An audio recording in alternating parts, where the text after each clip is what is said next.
What is happening, Hexicans? Now, before I begin,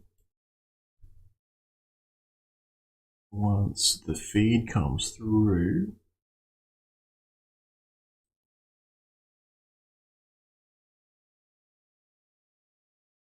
bit of a delay today. Okay, there we go. I'll continue on with chapter 2 of the spars.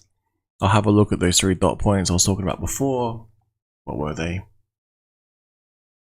Geopolitical events, inflation, and interest rates. They're the 3 things to keep an eye out on. I was just watching the Gerald Celente stream. That was absolute fire. Basically, he was saying there was a lot of good content there. I'll continue on with that, with my analysis on top of that. Basically, I don't disagree with the fact that they're going to make it look like the economy is performing better than it actually is, because I think the economy is absolutely broken right now. And I'll break down a few things why, but not an expert in that area just at the moment. Just more some general understanding, like the 101 type stuff. Then I'll cover crypto. Basically, we've got, where is it?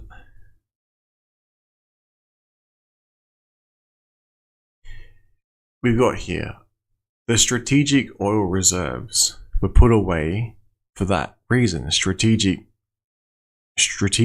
petroleum reserve, it's in the name, you know. It's set up in case of war, natural disaster, infrastructure collapse. It was not meant to be used for pre-election price manipulation. It's almost gone. Biden doesn't care. New York Post article retweeted by Jim Rickards, another great analyst, as well as Gerald Celente.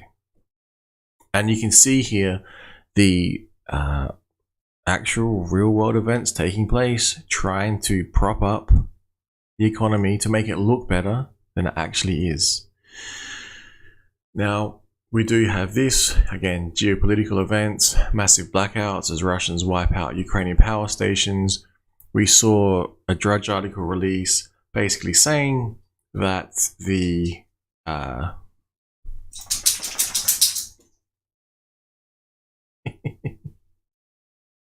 you might see my dog in the background. A very, very professional setup I've got right now. Basically, we saw the Drudge report announcing Iranian drones, the Iranians sending in their drones.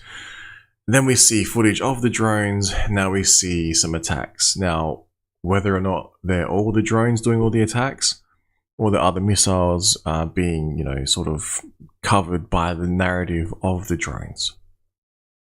It was a good point. I noticed it's like, think about all the weaponry allied countries are sending in. And then you see it's the end of the world when the Iranians send their stuff in. It's pretty crazy. But we can see the ability to target power stations. Now, this sounds stupid, but I don't know if you guys remember playing Command & Conquer. One of the easiest ways to take out an enemy base was to take out their power supply, because without power, nothing works. Looks like the Russians have played a bit of Command & Conquer, I don't know. But it seems to be that they're targeting limited strikes against limited amounts of power stations, you know. Coming up to winter, it's going to make bargaining a lot easier if you're freezing to death and you have no power. Simply put. Now that's the geopolitical. Now we've got inflation and rates. Similar things. The Fed's staring down 2 big choices, charts an aggressive path. It says they're considering 3 basis points next month, as they're alarmed by the staying power of the rapid price increases and increasingly worried that inflation is now feeding on itself. Then we have here the choice between bonds or stocks. It breaks down. It's very unusual to see both asset classes down. Usually it's one or the other, as per the article, basically saying you have a lot more options, but in an economy where bonds are your best asset choice, it's not exactly a high performing economy at the moment. Now, you have a look into the future. I'm thinking around 2025. It's a fair way out. Things will probably settle down if we avoid blowing ourselves off the map. Everyone will probably see, as we've always seen, a return to the average, to the mean, with equities. Maybe inflation will get under control, and maybe rates will be more manageable. Or maybe they stay higher. But basically, if you're looking at this economy and your best option is bonds and your versus equities, maybe me being a crypto guy, you might look at things like cryptocurrency. Maybe you have a look at something like Hex, just saying. 38% APY. This is where I'll pivot. The name of the stream, $100 Hex. What would you rather? Post-chain to be launched or $100 Hex? If you had those two choices. Well, you might say, well, post-chain because then you get a copy of the $100 Hex. No, I'm just saying, it's one or the other. Now, people seem to have been excited at the 10,000x that Hex did. To me, it was unthinkable. I didn't think it would come so hard and so fast as it did. I remember 1 penny was like beyond any expectations I personally had in that time frame. As the price started to rise and encroach upon the 50 cents, it literally started to freak me out and scare me because the price was moving too hard, too fast.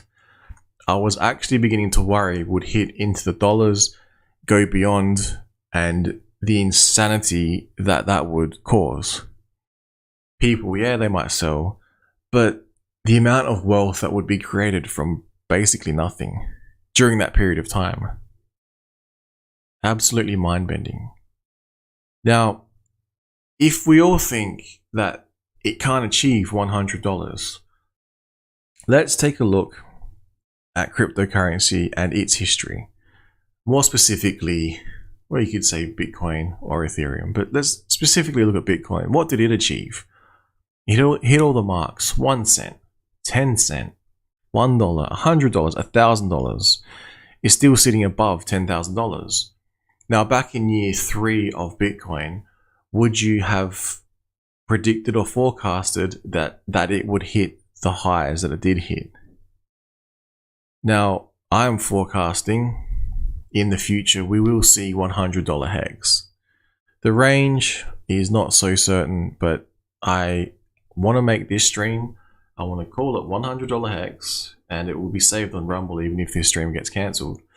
So in the future, I can look back and I can say, yep, it was day 1. Yep, around day 201, this was my feedback. And yep, around 1,000, close to 3 years, I forecasted $100 Hex. And yep, in the future, I look back and go, yep, that was a pretty good call. Because if you have a look at the options you currently have now, you're going to buy equities, they're going to go up, they're going to perform how? Relative to cryptocurrency. You're going to buy bonds, they're going to perform how? Relative to cryptocurrency. You're going to buy precious metals, relative to cryptocurrency. You're going to buy business, how is that going to perform relative to cryptocurrency? Maybe you get 100, a 2x, 3x. Look at Bitcoin itself. How many X's do you think Bitcoin has left in it? Probably not that many.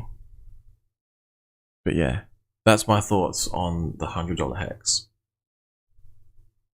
That's why I thought I'd pivot over to cryptocurrency, because the way I see it, with the inflation ever increasing, usually you could inflate yourself out of trouble. It sounds stupid, but imagine you have a business model built on goods and services, and the goods are inflating in price, and so your books are basically dependent on the price, and as the price increases, so too does your profits. Now you go, well, there's a lot more to that, but simply put, if you are able to have a stock that goes up in price and your stock price is relative to that stock as an inventory, wouldn't then your stock price in theory go up? So as everything inflates, so too would your equities market. As we've seen, have a look back to the early years of the equities market. It has gone up and to the right. If you have a look at the US dollar, its purchasing power has decreased severely. Correlate those two. Where would you rather have your money? The thing that goes up and to the right, or the thing that's losing purchasing power, will continue to lose purchasing power, but is not going anywhere? That is why, if I had to pick between bonds or stocks, I would choose neither. In 100% asset allocation, personally, is my thoughts. I would probably go for something that yields a lot higher and something that has a T-share function built into it. That's just me though. Because in this time of uncertainty, and we can see the effect on the markets, and we can see the future, the short-term future is not looking good. What does it generally do after the downturn? If you have a look at the history of the economy, even bonds for that matter, in the World War II period, everything was down. Then what happened? New all-time highs. Then what happened? We got the 2008 collapse. I think I'm missing another one in there. That was before my time in terms of when I was paying attention to the economy. 1990s, the dot-com bubble, something like that. But yeah, where are we now? We're history in the making, 2022, going into a global conflict, economy's wrecked. The US dollar is extremely strong, everything else is wrecked. Huge instability across the board, and what is the one thing that can possibly provide financial freedom to us all? I would argue strongly, I would put forward, I would say cryptocurrency, specifically one that has the ability to withstand the test of time, one that's immutable, one that has a founder that's out in the open, for instance, one that can provide you with yield for sitting on it and doing nothing. If you sit on a bond, the price goes down as the interest rates go up, so your return gets better, but if you want to cash them out, you might have some capital losses there, maybe. Going back to geopolitical events, what's this going to do to the economy if China wants to move in on Taiwan in a much faster timeline? We've seen articles basically US trying to ship more weapons into Taiwan quicker, so if and when China does make that move, they pivot to that to crush the economy even further. Taiwan will be, I think they referred to it as a porcupine. Lots of prickles, very hard to walk on, tread on. Now that is about it. Again, I want to make the call that Hex will hit $100. Not anytime in the short term, but at some time in the future. Because, I'm repeating myself again, if we look back, what cryptocurrencies have done, such as Bitcoin and the like, the sky's the limit, and quite frankly, it is freaking me out how high Hex will actually go. Yeah. So, if you check out Matty Allen's stream, and it's like sudden wealth syndrome, imagine you prepare yourself mentally for a small pump, up to 50 cents. I know it got higher, but what would your mind do if it hit $1, $10, $100? Are you going to be able to cope? Is your business plan in place? Because I hope it is. Because yeah, in the future, it may well be a possibility. Now I'm trying to think of a good background. We'll leave it on this one.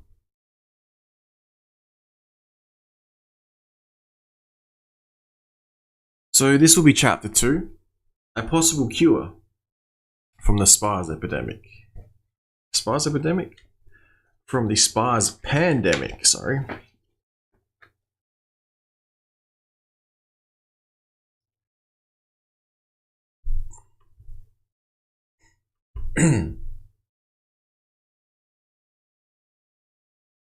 Okay. A possible cure. Chapter 2. We have this is what would be issued in this particular example. It says, distributed via the CDC Health Alert Network, December 15, 2025, 1300 Eastern ET, 1 p.m. ET. CDC HAN-00528. Summary. The Centers for Disease Control and Prevention, CDC, and state health departments are investigating the emergence of the St. Paul Acute Respiratory Syndrome Coronavirus, SPARS CoV. Now reported in 26 states and several other countries, the purpose of this HAN advisory is up-to-date public health departments and healthcare facilities about this epidemic and to provide guidance to healthcare providers. At this time, the FDA and the NIH are evaluating potential treatment options. Evidence indicates that antiviral pharmaceuticals may provide benefit based on previous trials in other coronavirus patients. The antiviral calocivir is the leading candidate. However, neither the efficacy nor safety profile has been determined for SPARS case. Further guidance regarding personal protective equipment, PPE, and clinical care protocols are delineated below. That is what would be issued. Then it goes on to say, early in the SPARS pandemic, public health and medical professions were hopeful that the outbreak could be contained through case identification and isolation. It quickly became clear, however, that this strategy was not as effective as initially hoped. First, challenges in identifying mild cases limited the impact of isolation programs because the initial symptoms of SPARS closely resembled influenza. Many who contracted SPARS did not immediately seek care, assuming they merely had the flu. Fortunately, some who thought they had the flu chose to isolate themselves at home, thereby preventing the spread of SPARS outside their households. Over the Thanksgiving holiday and Black Friday, however, fewer infected persons remained home, thereby enabling the spread of SPARS beyond the Midwest. Second, SPARS transmission was accelerated by infectious individuals who had not yet become symptomatic. Together, these factors led to significant spikes in the number of reported cases. By mid-December, SPARS cases were reported in 26 states, and the Ministry of Health in Mexico, Canada, Brazil, Japan, and several European countries had notified the WHO of dozens of imported cases. There was widespread concern in public health circles that travel over the Christmas and New Year's holidays would spark a global pandemic. The WHO, which had declared the SPARS epidemic to be a PHEIC, P-H-E-I-C, on November 25th, was actively engaged in preventing further spread of the disease internationally. However, the WHO's efforts promoted interventions originally designed for influenza and other similar respiratory pathogens, such as hygiene, social distancing, and isolation of suspected cases, all of which were less effective against SPARS. So, anyway, the CDC initially followed a similar strategy. Despite cases in November and December, however, led to increased public concern about the disease. By late December, public concern about SPARS in the United States was extremely high, and there was intense public pressure to identify treatment for the disease. At that time, no treatment or vaccine for SPARS was approved for use in humans. The antiviral calocivir, which was initially developed as a therapeutic for severe acute respiratory syndrome SARS and the Middle East respiratory syndrome MERS, was one of the several antiviral drugs authorized in the United States by the FDA to treat a handful of severe SPARS cases under its expanded access protocol. Calocivir, I cannot say that word, had shown some evidence of efficacy against other coronaviruses, and a small inventory of the drug was already a part of the Strategic National Stockpile (SNS). In anticipation of FDA approval, despite some concerns about potential adverse side effects, the lack of concrete information regarding potential treatments in the face of the increasingly rapid spread of SPARS prompted demands from the media, the public, and political leaders for the FDA to be more forthcoming with information on potential treatment options. Again, people, this is explained in this book, in the textbook written by, it's called The SPARS Pandemic, Johns Hopkins Center for Health Security. I guess you'd call it relevant to the geopolitical space. And the communication dilemma. So after you read your little textbook, you have an exercise to conduct.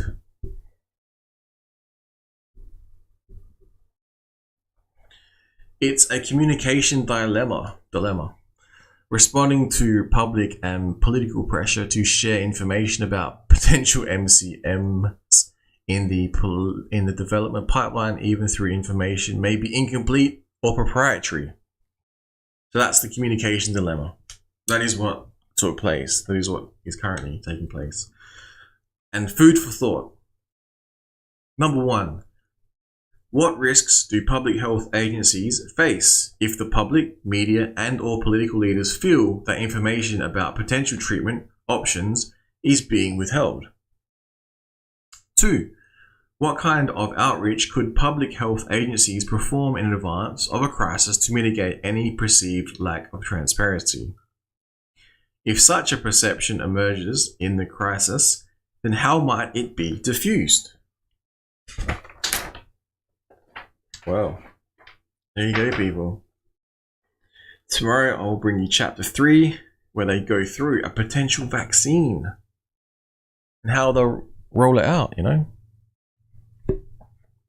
Yeah, I just find this fascinating because this is open, this is out in public eye, it's literature, it's like you can use it as a textbook for a study. But no one seems to be talking about that. I don't know. Who cares, right? Who cares? You laugh, buddy. But yeah, so if you missed anything, check the replay. Basically, my forecast on the economy, my forecast on cryptocurrency. Basically, cryptocurrency is better than legacy finance. Simple as that. Alright, signing out.